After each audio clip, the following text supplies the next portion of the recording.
Hi again, Rampage fans. Dan Weiss for SARampage.com, along with the head coach Chuck Weber in a quiet Rampage locker room. Hard to believe that, after 7 months, the season just ends in what seems to be a matter of hours, and everybody takes off for their respective homes this summer.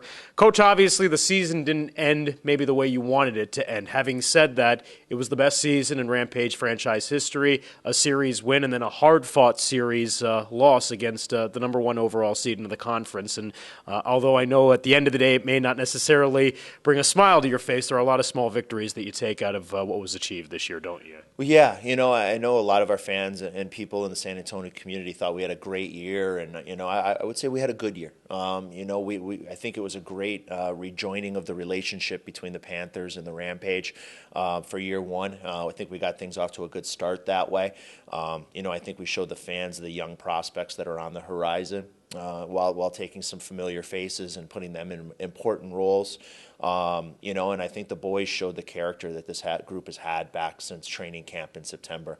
I couldn't be more proud of the way the guys competed till the end. The desire and the battle that they showed just in making the playoffs. As well as, beating the higher seed and the heavy favored Wolves team in the first round, and then giving really the second best team regular season-wise in the American Hockey League everything they can handle for 5 games. I thought that the series against Oklahoma City in many ways was a microcosm of the entire year when you talk about individual adversity and resiliency and maybe getting off to bad starts and trying to bounce back from those with good finishes and being right there at the end. It was kind of funny how maybe in a way 5 games can kind of define how your whole year went. Well, yeah, in each game we got off to slow starts, okay middles, and then we really pushed to the end, and you run out of time. And in a lot of those games, I think Oak City would say that we ran out of time. We got some bad bounces along the way. You're going to have the questionable calls. You're going to have some goals you want back. You're going to have some missed opportunities, and that was definitely the case. I think our boys came out of that series with Oklahoma City knowing we gave the best in our conference everything they could handle, and I think and even Nelly, their head coach, told us what he thought that what a hard fought series was, and he thanked us for preparing them for the next round. Even in defeat, and I guess that's, as a coach, all you can ask for your team, as long as your group feels that they left everything out on the ice and gave their best effort possible, even in a loss, there's not much more you can ask for, is there? Well, yeah. I mean, our guys left everything on the table. There was a lot of blood and sweat left on the ice after every game.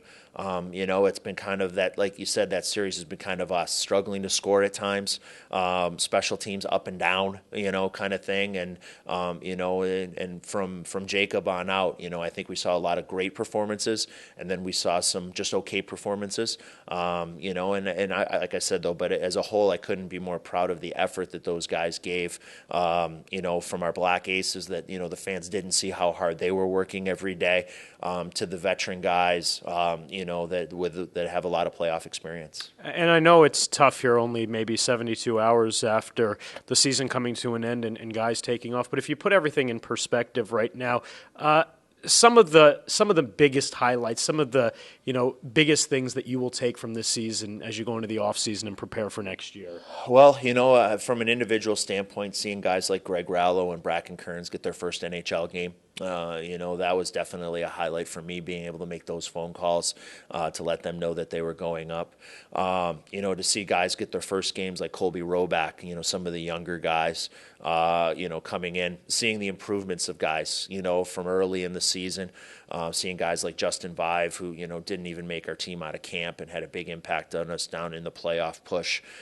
Seeing guys like Eric Selleck really improve in his role on the team. Scott Timmons, Mike Caruso, another guy who, every year continues to get better.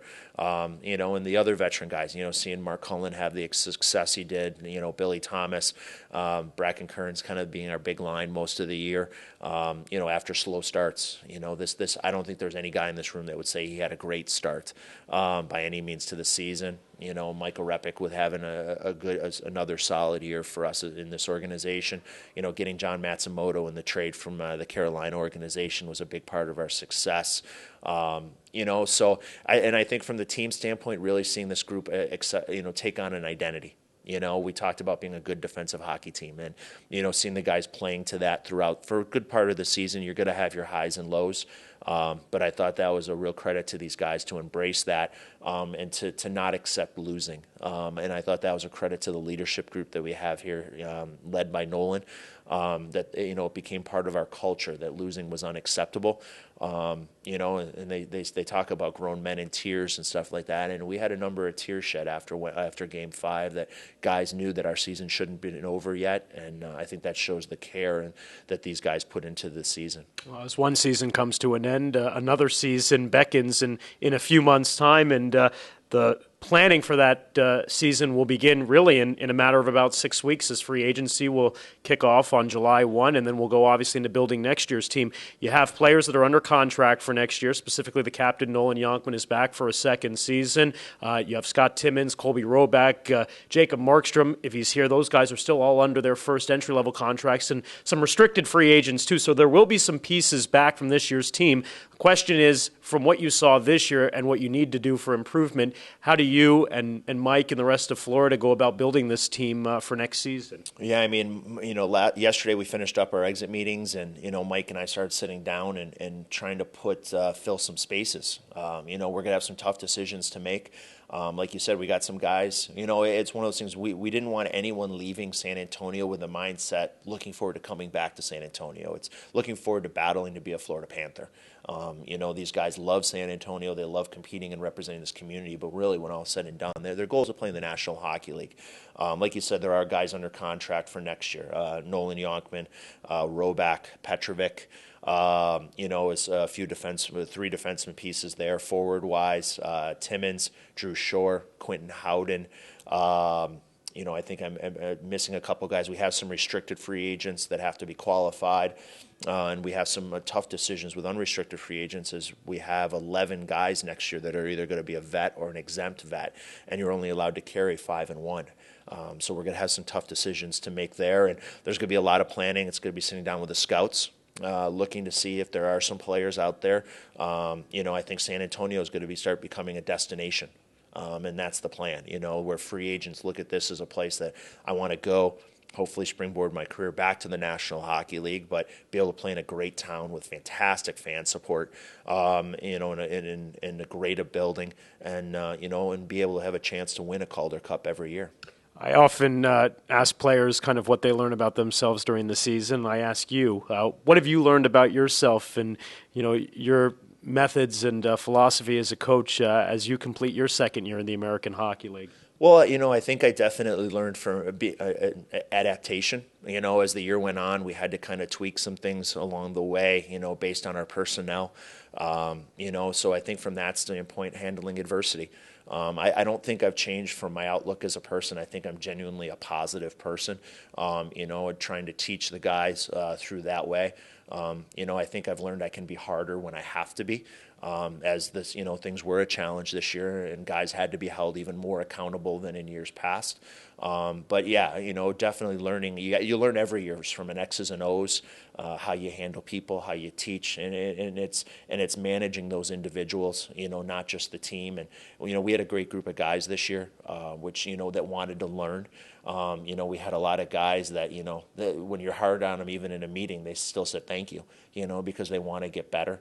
And so personally, from my standpoint, and I know with Jason and Steve and Chris, the adversity to start the year made us stronger as the year went on. And, it was definitely, there's a lot of lessons to be learned going forward.